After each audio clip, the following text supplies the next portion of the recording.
Hello everybody, Brett Eikenbary, Eikenbary Landscape Company. Welcome back to another Pro Tip Tuesday.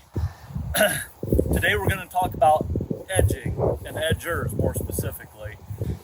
Now, a lot of people like that nice, crispy, clean look of a new spade edge before they mulch, myself included.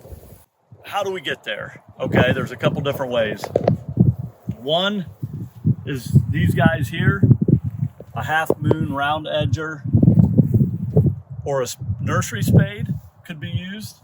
And on this side, a little bit more robust form of getting an edge, and that is easy, the Bedscaper by Easy Trench. So let's talk a little bit about the differences, the pros and cons of both, and things of that nature. We'll start with these guys over here. Budget-friendly options, folks. This is an expensive piece of equipment. For one of these, you're going to be able to pick up, I'm going to say $30, $35 for this guy. A good nursery spade is going to cost you maybe more, like around 60, give or take, depending on where you get it. But again, much more friendly on the wallet than the machine over there. So let's talk about another pro of these. Any rookie can use one of these. Very easy to use. You can't mess up too much. You just kind of have to make sure that you're not gonna cut any wires, dog underground fence wire or communication cable, anything along those lines. If you look at these, both of these, for example, they are sharp and they're meant to cut. And this, from this point here to where you step on this right here at full depth, is roughly 5 inches. So if there's anything within that 5-inch space and you step on it, you're going to cut right through it. So always something to be careful of. So these two, obviously a little easier on the wallet, a little more budget friendly, a couple pros to them. Let's talk about the cons. These are a lot of work and they're going to take you a long time to edge a bed. Now, if you can see this bed behind me, this is one that needs to be edged. It's pretty good size. You might want to use something like the Easy Trench Bedscaper for something along those lines. Around tree rings and smaller areas, these guys do a great job and come in super handy. But it is going to be a little harder to get bigger areas done with these, and just a little more time consuming. So for a company like us, and maybe you guys that do a lot of landscaping, time is money, right? So you have to consider that. So we like to keep a couple of these around just for doing smaller areas, and in a pinch for larger areas, we're definitely going to go to this guy. So let's go over here and let's talk about this. Again, this is a Bedscaper by Easy Trench. I'm going to say this is probably about $3,500 is what this machine retails for. Again, if you're a homeowner, you're probably not going to go out and buy something like this. It doesn't make sense. For a landscape company or a service provider that does it all the time, it does make sense in the long run.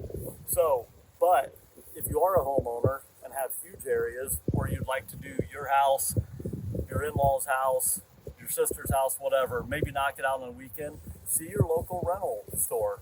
I'm going to guess at ours where we've rented from in the past, something like this probably goes for maybe $100 to $125, and you can get that for the weekend and you can really knock out a lot of stuff. So, or maybe if you're just getting started in the landscape industry and you don't have that budget yet to go out and buy something like this, buy a couple of the smaller hand tools and then rent this on the weekend and try to get a bunch of edging done at one time. So we'll talk about the pros to this and the cons. Obviously, I just mentioned the con. This is a $3,500 piece of equipment.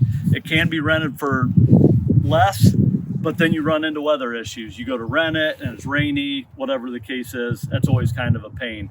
But so either way, that's kind of a con in my book, right? You got to rent it and deal with weather or timing issues, or go out and fork out the $3,500 or whatever these are going for now.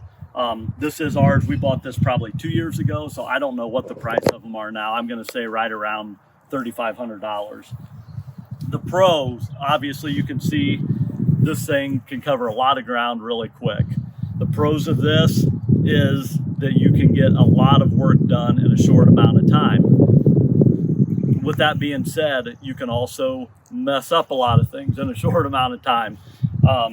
This has got a good sized blade behind me, adjustable cutting depths, and you know, in the earlier in the segment I was talking about the hand edgers, about cables and things like this. Well, you can do even more damage with one of these. So now we kind of get into tile that's going under the ground. You'll cut right through it. Speaking from experience, I've done it. Downspout, where the downspouts come out and maybe they're buried and they're just 3 or 4 inches underground, you run a risk of damaging some of that stuff. So always be careful. What we like to do is flag areas that could be a problem, locate cables or wires ahead of time.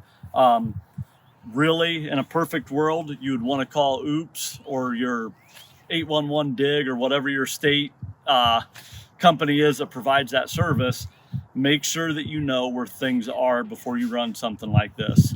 It's going to save you time, money, and headaches in the long run. So just a little bit about edgers. Like I said, in an upcoming video, we'll get this guy fired up. We'll get the hand edgers out. We'll kind of do some different demonstrations of things. Hope this helped. If you're interested in edging and want to improve your edging techniques, stay tuned for upcoming videos. Take care, and we'll see you next time.